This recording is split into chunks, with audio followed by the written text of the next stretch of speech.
mid-80s, action games were becoming the industry's leading genre, with several releases that started new franchises that would live on for decades.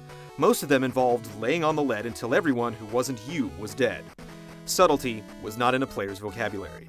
It was a formula that sold lots and lots of cartridges, providing little reason to change it, and it would take a brave visionary to break the mold.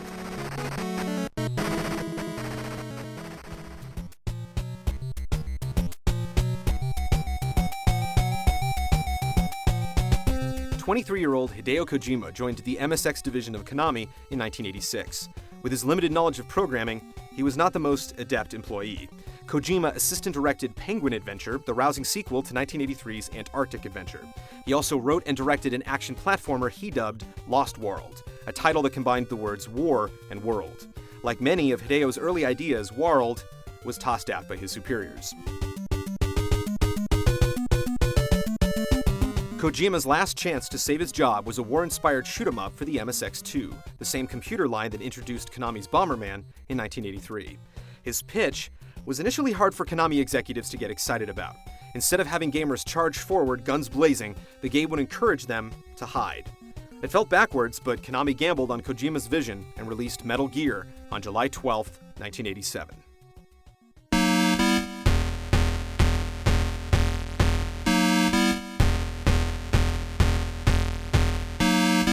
With just bare knuckles and a pack of smokes, players had to guide Foxhound Special Ops soldier Solid Snake through a heavily guarded installation called Outer Heaven, located 200 kilometers north of the fictional South African country of Galsburg. Snake's memorable visage on the game's box art was referenced directly from publicity photos of actor Michael Biehn in James Cameron's Terminator.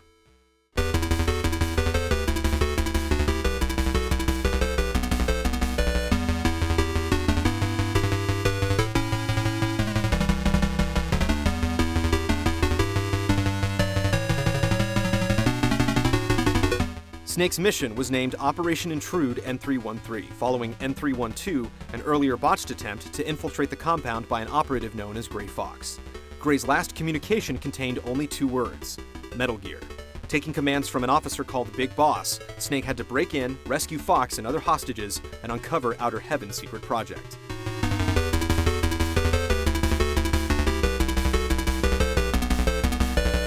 Sneaking or shooting past screen after screen, Snake could retrieve 7 weapons and 16 pieces of equipment, along with 8 levels of security pass cards. Items could help Snake breathe underwater, light up dark places, disguise himself as the enemy, hunt for landmines, or spy on adjacent screens. Some items magically regenerated after leaving the room, allowing Snake to keep coming and going if his stock needed replenishing.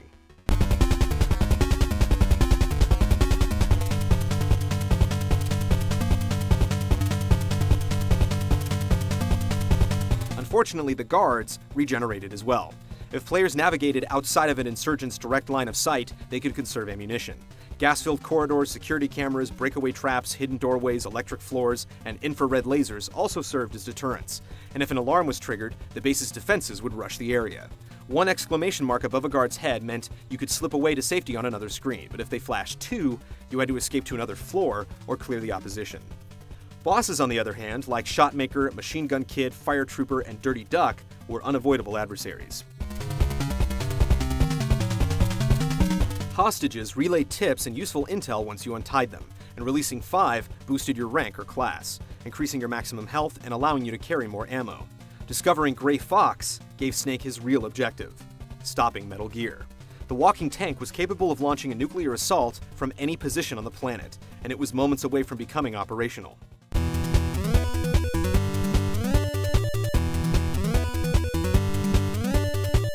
The weapon's creator, Dr. Drago Petrovich Modnar, was also being held against his will, along with his daughter, Ellen. She was kidnapped to force the robotics engineer to build the bipedal mech. Unable to reach Metal Gear's hangar by himself, Snake received assistance via his radio transceiver by resistance fighters named Diane, Jennifer, and Schneider. They could be contacted, along with CO Big Boss, on a specific frequency that some characters changed in the course of the mission. Big Boss warned you of incoming hazards, Diane presented strategies for different bosses, Jennifer pointed you towards key items, and Schneider almost revealed the identity of Outer Heaven's leader before being cut off.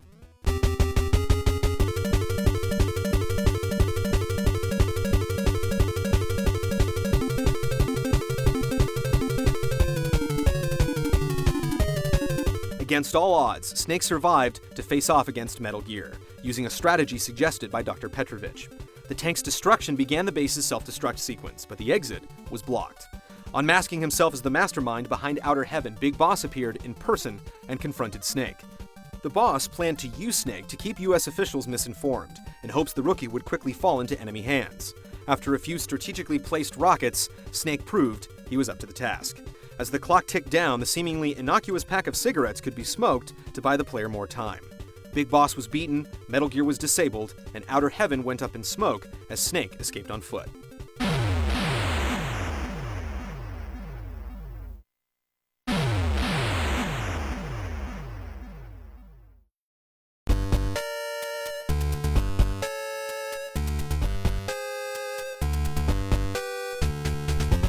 Metal Gear on MSX2 garnered glowing reviews and a loyal following in Japan and Europe, and created the stealth genre as it's known today. This warm reception permitted it to be adjusted for American audiences on the Nintendo Entertainment System. The port, which launched in Japan 5 months later and in the US in June of '88, was not overseen by Kojima, and as a result, several revisions were made. On the MSX, Snake snuck into Outer Heaven grounds through an underwater passage, but on the NES, he dropped in via parachute. It appeared Snake was deployed with 3 other soldiers, but he never reunited with them while on the ground. These alternate insertion points altered the initial buildings and outdoor areas.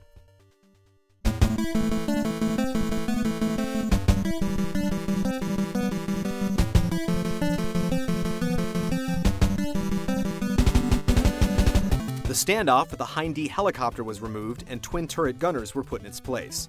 Enemy alarms could always be silenced by moving to the next screen. The rooftop flying army no longer hovered, Snake's mug was removed from the transceiver screens, and while Big Boss's post-credit transmission on the MSX2 proved he survived the destruction of Outer Heaven, he was presumed dead on the NES.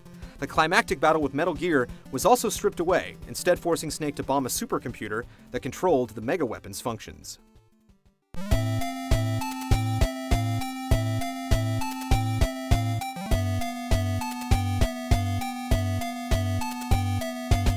Kojima was not pleased with the NES version of Metal Gear, stating that the game was too challenging for the wrong reasons.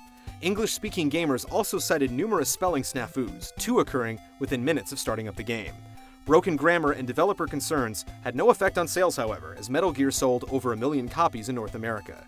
The game was again reconfigured for the PC and Commodore 64 in 1990, mobile phones in 2004, the GameCube for the Japanese version of Twin Snakes the same year, and the PS2 for Metal Gear Solid 3 Subsistence in 2005.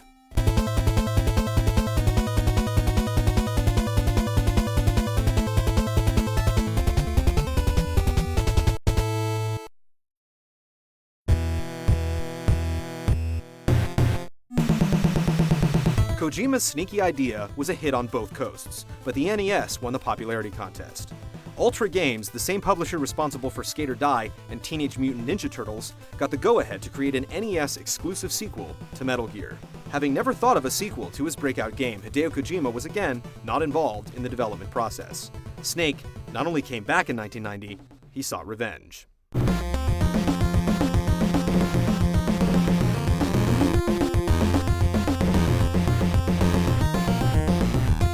Snake's Revenge arrived in April and took place 3 years after the incursion of Outer Heaven.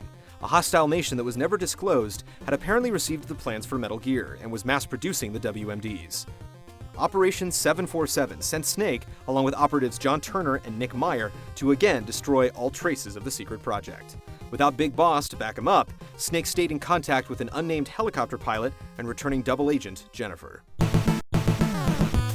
Snake's transceiver was simplified from the manual frequency input method of the first game. Each contact's face appeared for the first time on the dialogue screen, and the limited list of associates was easily selectable.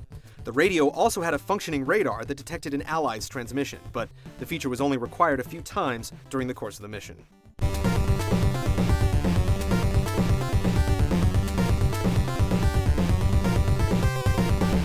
Snake ditched his green camouflage for a bright orange jumpsuit. It contrasted just about every environment he explored, making it a questionable fashion choice. But the Foxhound soldier did have an edge the second time around by starting the mission equipped with a pistol and a knife for close-range, one-hit kills. The newly added power armor bulked Snake up for moving heavy objects, and truth gas allowed Snake to question officers for vital hints. Doing so advanced his rank, along with rescuing hostages like before. The shotgun and flare gun were added to the arsenal, but the gas mask, cardboard box, and life-saving cigarettes were removed from Snake's equipment.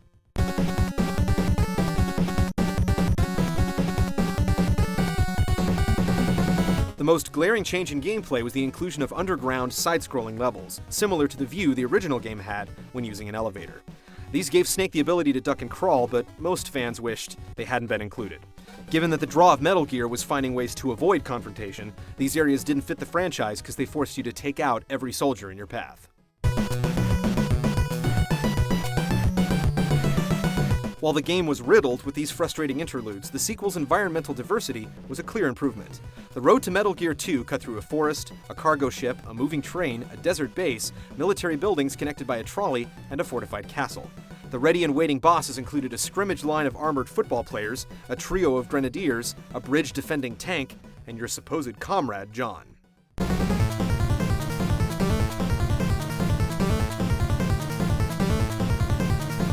Snake decommissioned Turner the Spy and discovered Nick dying from fatal wounds. Nick revealed that not only was Jennifer a spy as well, but the entire plan was hatched by the very much alive Big Boss. Kept alive by a cyborg skeletal structure that was oddly bigger than his fleshy exterior, Snake's former CO had to be lured away from the safety of his lair and barraged with landmines that could damage Big Boss's only weak point, the bottom of his feet.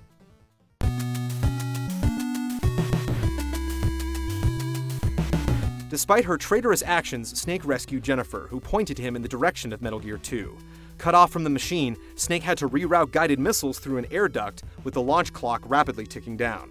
15 direct hits later, Metal Gear 2 was history, and so was Operation 747. John Turner was deemed MIA, and his record was erased from the Navy archives. Nick Myers was congratulated posthumously by being promoted 3 ranks.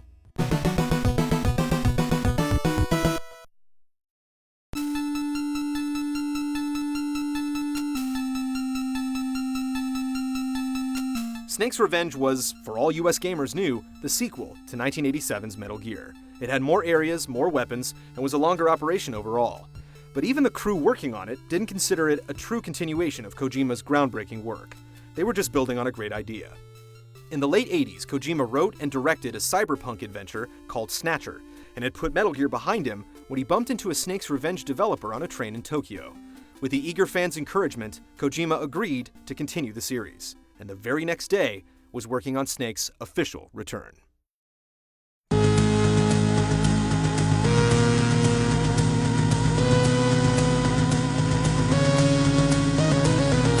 Metal Gear 2 Solid Snake debuted on the MSX2 on July 19, 1990. Hideo invented the Central Asia province of Zanzibar land to set the stage for Operation Intrude F-014. Snake had left Foxhound following N313, and after briefly working for the CIA, he retired into the Canadian wilderness. Foxhound's new leader, Roy Campbell, asked for Snake's assistance in rescuing a scientist pivotal to refueling the world's depleting energy resources.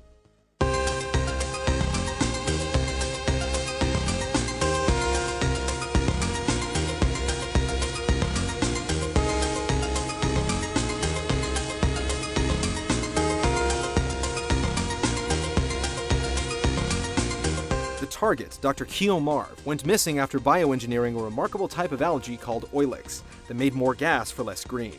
With a stockpile of nuclear weapons, Marv's kidnappers held the entire world hostage.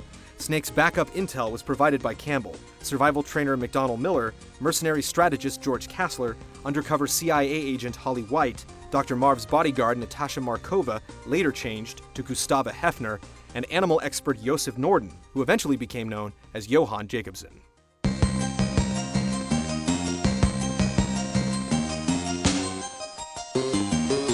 Each contact's face, along with Snake's, was shown during the transceiver conversations, making it easier to figure out who was talking. With twice the people to chat with, the dialogue options increased dramatically from the first official installment. Dr. Petrovich was added to the frequency call list after Snake learned he was again being held by Big Boss against his will, and a mysterious messenger calling himself Snake's #1 fan also offered advice.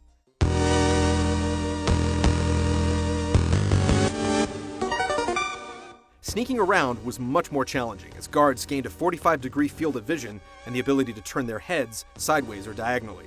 Their patterns weren't limited to a single screen, and they would curiously follow intentional and unintentional noises made by the player. A second alert phase was added in between the original attack and patrol modes that meant even if Snake cleared the first rush of guards, the remaining forces would still be aware of his presence.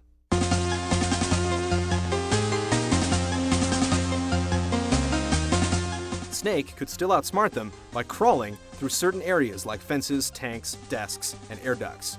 A 3x3 grid on the right showed adjacent screen enemy locations, as well as mines once the detector was activated. Anyone who threw away the instruction manual felt a pang of regret when they discovered it could decipher tap codes and supply an additional frequency number. Rescuing hostages no longer increased rank. Instead, Snake would get more health and ammo capacity after defeating each boss. The numerous celebrity adversaries that surfaced in Zanzibar Land had many of their names changed in subsequent translations. Black Color, who was incorrectly named after the Timothy Zahn novel Black Collar, was switched to Black Ninja. Ultra Vox, referencing the British band Ultra Vox, became the Four Horsemen, and the Predator, alluding to the Arnold Schwarzenegger film, is now known as Jungle Evil. The bosses Red Blaster and Running Man both still go by their original monikers.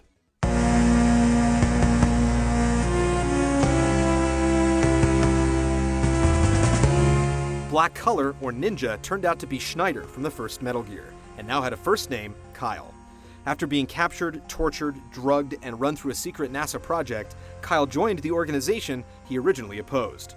Drago Modnar also switched sides, joining the Metal Gear project willingly. After you discovered Dr. Marv had succumbed to extensive torture, Petrovich attacked, and Snake had to put him down. But the biggest betrayal occurred when Snake's #1 fan turned out to be Gray Fox, now piloting a souped-up Metal Gear D. Fox killed Gustava, and after retrieving the Oilix formula, Snake was forced to confront his old friend, buckled inside of his old nemesis.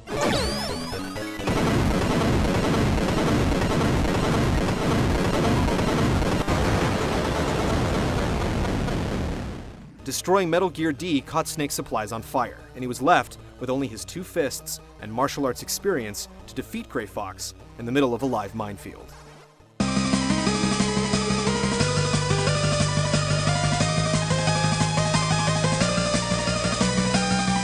With Fox immobilized and Metal Gear D demolished, Big Boss challenged an unarmed Solid Snake. Snake proved once again that all you need to save the world is a pack of cigarettes and a lighter by fashioning a flamethrower with an aerosol can and torching Big Boss, this time for good. Holly delivered the Oilix formula to Roy Campbell, and Snake vanished into the wild for a second time.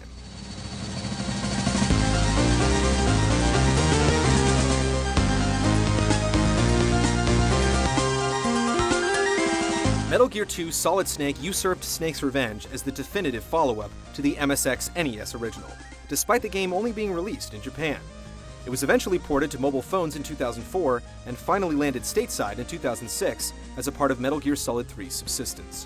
The character names were changed to their current versions, frequency numbers were saved in a memory window, and other adjustments were made to reflect the changes the series had undergone in the 16 years since MG2's original release.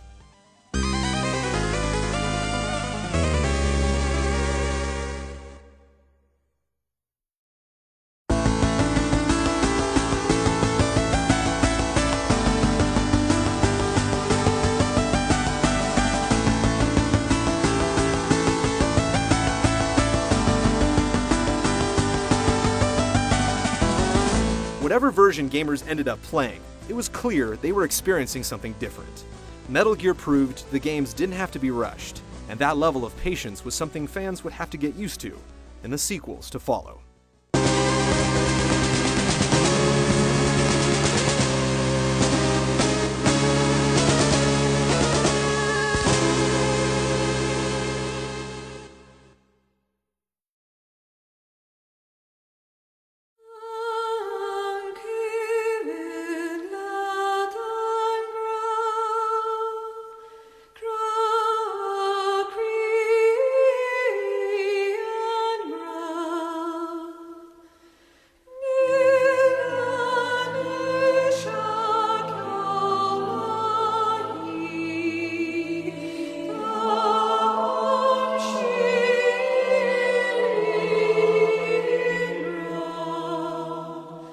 Join us next week as Metal Gear goes underground, only to resurface as one of the industry's most solid franchises.